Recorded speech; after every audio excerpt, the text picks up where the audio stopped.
పుత్రుడంటే పున్నామ నరకం నుంచి తప్పించేవాడంటారు. కానీ కొందరు కొడుకులు మాత్రం బతికుండగానే తల్లిదండ్రులకు నరకం చూపిస్తున్నారు. అల్లారు ముద్దుగా పెంచి పెద్ద చేసిన తండ్రిని గదిలో బంధించి చిత్రహింసలకు గురి చేశాడో ప్రబుద్ధుడు. అంతటితో ఆకుండా తండ్రి నుంచి ఆస్తిని లాగేసుకున్నాడు. బాధితుడి ఫిర్యాదుతో రంగంలోకి దిగిన పోలీసులు నిందితుడిని అరెస్ట్ చేశారు. ఇతను కొమురవెల్లి ముత్తయ్య. ఉండేది సిద్దిపేట జిల్లా చిన్నకోడూరు మండలం రామంచలు. తనకు సంతానం లేకపోవడంతో అన్న కొడుకు శ్రీనివాసును చేరదీసి పెంచుకున్నాడు. పేగుబంధం లేకపోయినా ప్రేమబంధంతో ప్రయోజకుణ్ణి చేసి పెళ్లి చేశాడు. కన్న కొడుకు కంటే మిన్నగా పెంచి పెద్ద చేసిన ముత్తయ్యనే అంతమొందించే పథకం పన్నాడు కసాయి కొడుకు శ్రీనివాస్.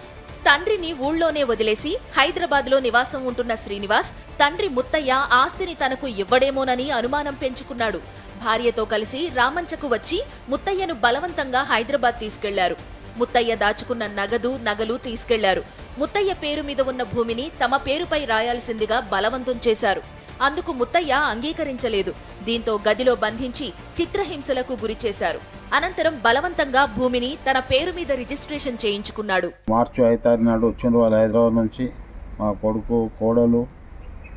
కొడుకు శ్రీనివాసు, కోడలు కనకలక్ష్మి, ఈవెన మా మన్మడు కొమురవెల్లి శ్రీనివాసు వచ్చేసి నన్ను ఇలా కొట్టి ఏం చేసిందంటే నా అల్మారీల సామాను బంగారం 3 తులాల బంగారం, 2 లక్షల రూపాయలు, రూపాయలు ఎండి, పాస్బుక్లు, పట్ట పాస్బుక్లు, భూమి పాస్బుక్లు, మళ్ళీ గ్యాస్ కార్డు కూడా, ఆధార్ కార్డు, పాన్ కార్డు, ఏ జిరాక్స్ కూడా.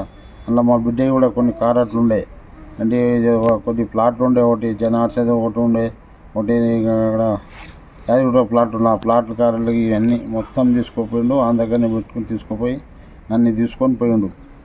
నన్ను బలవంతంగా కాళ్ళు ఎక్కించుకొని తీసుకుపోయి వాని ఇంట్లోనే ఉంచుకున్నాడు. మార్చి 5 తారీఖున తీసుకుపోయి 12 తారీఖున ఉంచుకున్నాడు. 12 తారీఖున తెచ్చి భూమి రిజిస్టర్ చేయించుకున్నాడు. శ్రీనివాస్ చెర నుంచి తప్పించుకుని వచ్చిన ముత్తయ్య బంధువుల వద్దకు చేరుకుని జరిగిన విషయంపై పోలీసులకు ఫిర్యాదు చేశారు.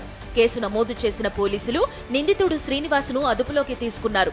వృద్ధాప్యంలో తండ్రిని కంటికి రెప్పలా కాపాడాల్సిన కొడుకే చిత్రహింసలకు గురి చేయడంపై స్థానికులు సైతం మండిపడ్డారు. శ్రీనివాస్ లాంటి వారిని కఠినంగా శిక్షించాలంటున్నారు స్థానికులు.